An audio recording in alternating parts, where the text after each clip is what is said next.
Chef! Chef! Yes! Ang dessert natin mamaya. Wala, Uy! ito, ginagawa ko pa lang. Grabe. Dessert yan, parang pang birthday cake na yan ah. Wala, simple lang to. Simple pa ba Takbo yan? lang ng imagination to. Grabe Chocolate cake talaga. frosty. Ha? Simple pa ba yan, Chef? Oo, yun lang nakayanan ko. Parang, Sensya ka na dyan, ha?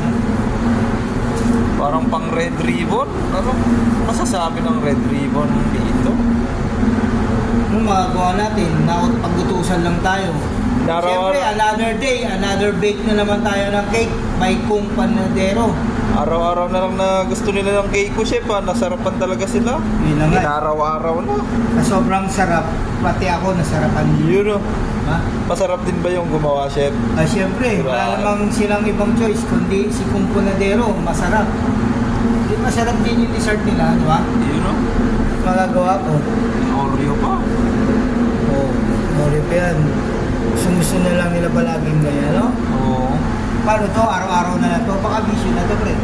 Binisyo nga ginawa ng bisyo, Chef. Yun nga eh. Gusto nang araw-arawin. Nakaka-addict ka pala, Chef. Lalo na yung cake mo. Siyempre, yung dessert ko, nakaka-addict.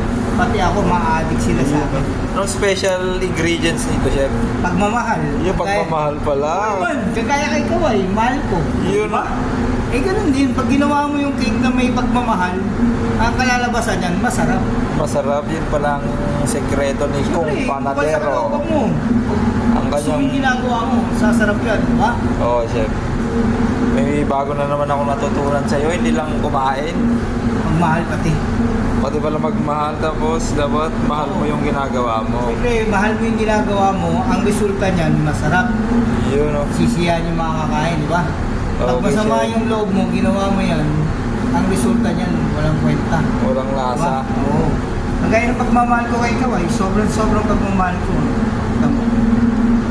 Yun o. Ang tamis na pagmamahalan namin. May hugot pa talaga. Oo. Di ba? O, ayan yung cake na nagngangawaw. Ipa-dessert mo na sa akin lang ngayong gabi.